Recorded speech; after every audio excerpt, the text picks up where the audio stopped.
to the Direct Deception YouTube channel. I'll be recording every Monday and uploading every Monday as from now. I think that's going to work for me. I don't know whether to start a Patreon where I upload more tutorials, because eventually someone's going to ask me to stop uploading tutorials. But today I will be doing another tutorial for one of my favourite card tricks. I'll also be redoing the performance, even though I've done it on the channel as well.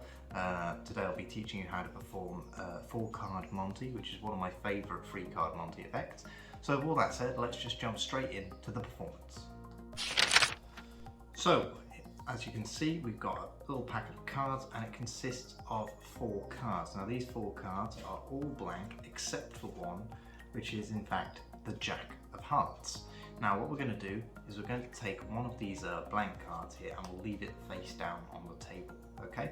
And now all we have to do is I'll leave you and I'll show you the cards here. We only have 3 cards and the Jack of Hearts is in the middle, okay? So we're going to leave the Jack of Hearts in the middle, just like that, and we'll square everything up, okay? And now what I'll ask the spectator at this point where they think the Jack of Hearts is, and I'll think it's in the middle, so they'll say the top card is blank, which is fair enough because it is, and the bottom card is blank, and they think the middle card is the Jack of Hearts, but they're wrong because this card is also blank, and down here is actually the Jack of Hearts, okay? So the Jack of Hearts is always going to be in the place that you least expect it, okay? So that's the rule I tell the spectator. So I say we'll take one of our blank cards here and we'll leave it on the table and we'll leave the Jack of Hearts in the middle, and I'll show you just like we did last time, just very nice and fair. The Jack of Hearts is in the middle and we'll leave it there sticking out just like that, okay? And at this point I'll ask the spectator where they think the Jack of Hearts is the second time, and they'll make the same mistake usually. They'll think the Jack of Hearts is still in the middle and therefore the top card is blank, which is obviously is, and the bottom card is blank, but they think the Jack of Hearts is in the middle for some reason, even though it's clearly not. The Jack of Hearts is still in the place you least expect it. So I say, okay, we'll make things easier for you and we'll actually remove one of the blank cards and we'll actually secure it inside, but we'll leave it in this envelope so it can't go anywhere, okay? So I'll just leave that there for now, okay? And now what we'll do is we'll leave the Jack of Hearts in the middle of the pack, and we'll actually, just because I've made things easier, I'm actually going to mix up the cards, but it's not going to do anything, because reversing the order of the cards will still leave the Jack of Hearts in the middle, okay? So all we need to do now is ask the spectator where they think the Jack of Hearts is, and they'll say it's in the middle, even though they're completely wrong. I know the bottom card is blank, but also the middle card is blank, and the bottom card or top card is also blank at this point. And they forget again that the Jack of Hearts will always be in the place where you least expect it, and inside the envelope is the Jack of Hearts, okay? And now we're gonna make things super easy. We're gonna mix the cards one last time, and we'll remove one of the cards and we'll switch it for the Jack of Hearts and we'll leave it inside the envelope, okay? We'll take the Jack of Hearts and we'll leave it in the middle, and this time I won't do anything. I'll just leave the cards right on the table, right in front of you, and one last time for all the money, where is the Jack of Hearts? And at this point the spectators learn their lesson, but a little too late, because they'll always point to the envelope at this point, wanting to earn their money back. But in fact the card in the envelope is actually blank. And if they pointed to the middle card like they would have done earlier on, they would have won all their money back plus extra. And if in fact if they pointed to these 2 cards as well, they would have won all the money anyway. So that's the performance of 4-card Monte. I hope you enjoyed it. I know you've seen it before, but hopefully that's a bit better performance for you guys. And if you want to learn it, then please stick around. And if you don't want to learn it and you don't want to ruin the magic, then you can leave. So with all that said, I shall see you in the next part where we'll teach you how to perform this.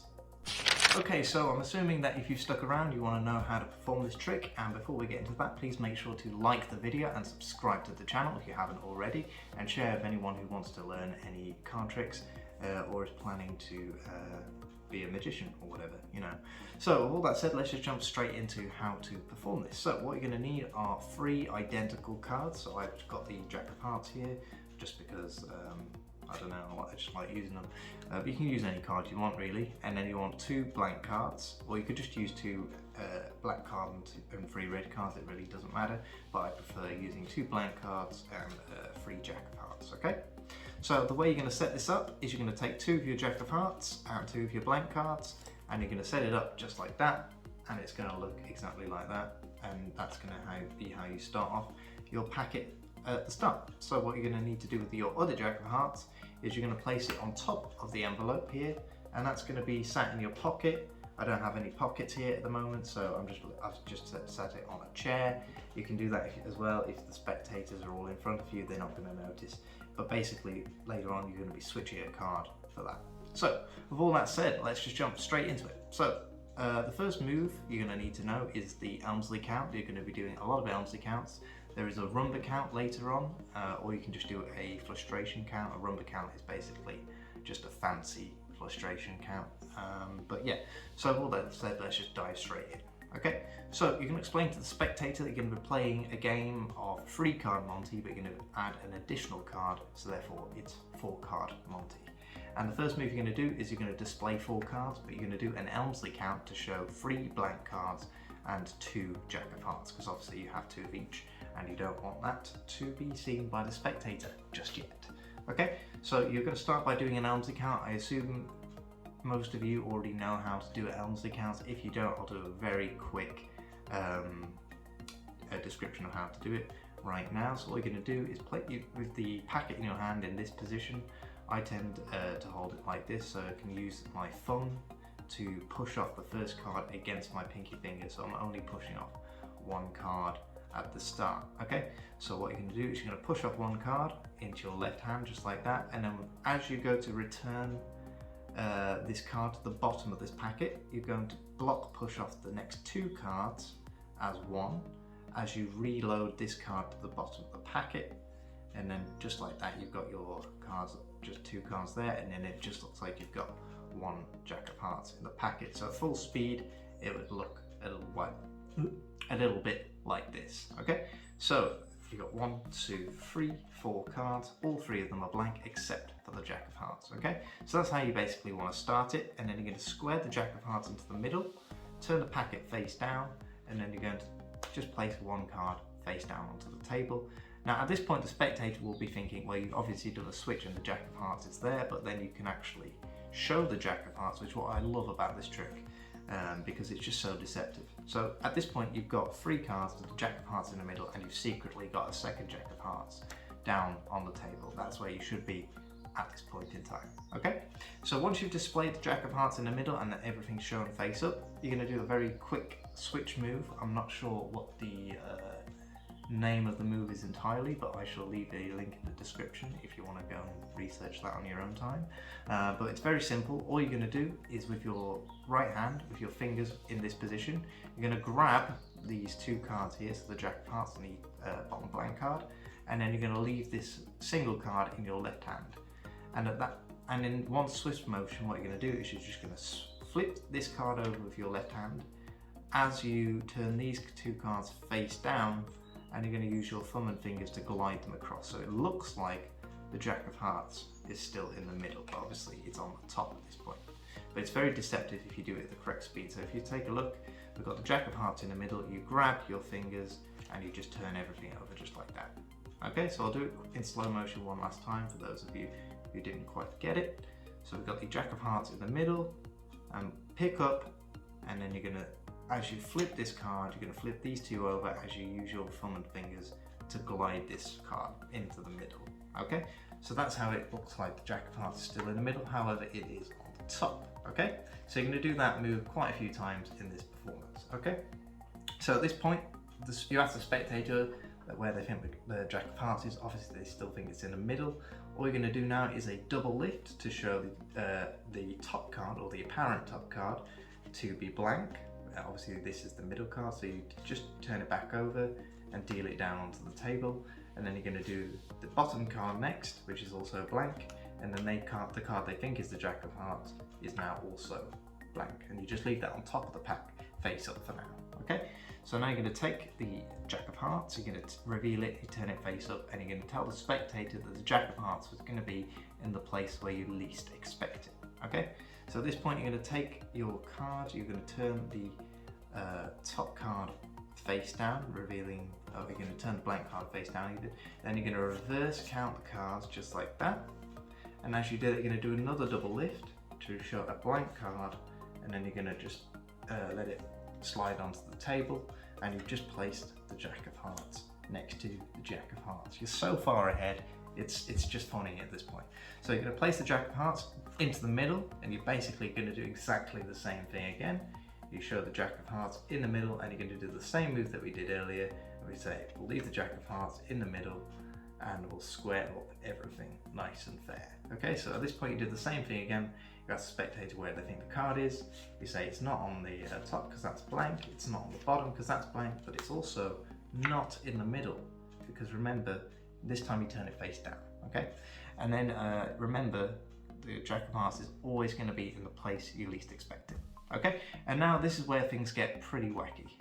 What you're going to do is you're going to take one of the cards, and you're not going to show it to the spectator. I mean, you can if you want, but I prefer not to at this point because I want it to remain a mystery. So I'll just take, I'll take one of the cards, and this card is obviously going to be blank, and you're going to quickly, if you have pockets, what you're going to do is you'll obviously have this envelope and card in your pocket, and what you want to do is just take this card and quickly just grab the envelope, and it just looks like you've grabbed an envelope, and you're going to place the whatever card inside the envelope. Okay, so you've just switched a blank card for a Jack of Hearts. The blank card's out of sight, out of mind, and you're so far ahead you can practically start celebrating at this point because you're nearly there. So what you're going to do now is you're going to take the Jack of Hearts and you're going to place it in the middle. Okay, now obviously you can't show do exactly what we did last time because we've got two Jack of Hearts now, and we can't display it like we did before. So what you're going to do is you're going to reverse count